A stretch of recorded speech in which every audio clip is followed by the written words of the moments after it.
It's so simple, but we make it so difficult, and it's these hard things, these challenges, these horrible things we see are there to urge us to be better than we are. And I think until we start seeing that, they will continue, no matter on all levels. We look at our economic crisis, we look at our ecological crisis, we look at our spiritual crisis, and we say, I'm not happy, society's not happy, what's wrong with us? So that is the trigger. We have to have problems to have solutions. Problems create creativity. There's no such thing as a problem. A problem is essentially a transition. So I see the crises of today as a transition point for humanity. I see them as not necessarily something that's out of the ordinary. Again and again in nature, from the very most ancient bacteria to more recent species, they go through a juvenile phase of hostile competition to establish themselves. And then they discover the economics of cooperation. And when they find that it is cheaper and more efficient and more beneficial for everyone to feed your enemy rather than fighting them, then we are on the way to the new civilization we're all looking for.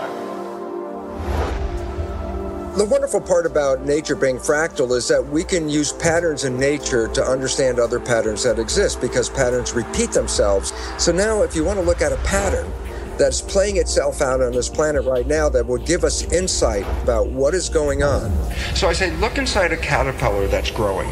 And a caterpillar represents, let's say, 7 billion cells living under the same skin. Each cell is a citizen. And guess what? They're like people like us. They're working every day. Cells in the digestive system are taking the food and breaking it down and making products out of it. Some cells are the motility cells. Those are the cells that move the caterpillar around. The structures of like our highways with trucks and vehicles carrying materials all over the place, something like that.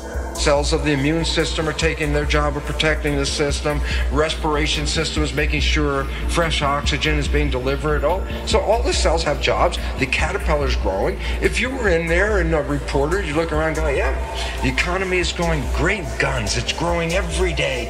Everybody's working, full employment. This is the kind of thing we love to see. How much are we growing every day? Some percent every day. And then the caterpillar reaches a certain stage of growth. And at that stage of growth, it just stops eating. It can't take in anymore at this point. It's reaching a maximum size. Then if you're a cell inside that community, imagine what would happen.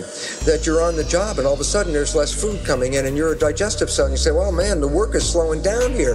The factory is slowing down. Then all of a sudden it gets to such a low level that many cells get laid off of the job. Now their cell's not working. Why? There's not enough food coming in to keep them all working. And as the food shuts down, then the other jobs are affected, because if there's no food, then there's no energy, and all the systems start laying off cells, and pretty soon there's massive chaos under the skin of a caterpillar. Why? The systems stop growing, the cells are out of work, nothing is evolving, and the thing is falling apart. If you were a cell in that caterpillar body at that time, you would look around and say, oh my God, our world is coming to an end. And yet, in the midst of those billions of cells, in among them are other cells genetically identical to them, no different. But they think differently. They respond to the signals differently. These cells have the interesting name called imaginal cells. And these imaginal cells come up with new visions. And what happens is, in the midst of all this chaos, when all the other cells are running around thinking the end of the world is coming, the new imaginal cells are laying out new ideas, new visions, a new plan, a new scheme, a new way of life. And around these ideas, the cells reorganize, and they start to create new massive organizations to create something much more fabulous than the previous system.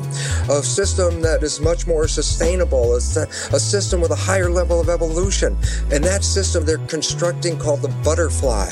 So there's a transition from an old world of caterpillar with an old belief system and an old way of life that was no longer sustainable. And therefore, you have two choices in this world right now. You can retain your caterpillar status and go, oh my God, the sky is falling, and be in fear. Or you can say, the caterpillar is going, I want to build the butterfly. Why? Because if I become active and, positive in the process of building the butterfly, I'm engaged, I'm working, we're creating the future. If I sit there and bemoan the loss of the caterpillar, then I'm making myself sick and everything around me. Why? I'm not contributing to our evolution. And so, where are we? We're at the demise of the caterpillar stage of civilization and the rise of the butterfly. What we have to recognize is that all these crises, etc., is not outside of consciousness. Mm-hmm. It is also inside of consciousness. Mm-hmm. There is a plan to this madness. Mm-hmm. If we look at biological evolution, all big evolution is preceded by a catastrophe. So this is evolution of the human being that is going on right now. From being overly concerned with the negative emotions and the rational mind to listen to the values, love, beauty, justice, truth, goodness. We need to hear that. But how do we hear that without the pang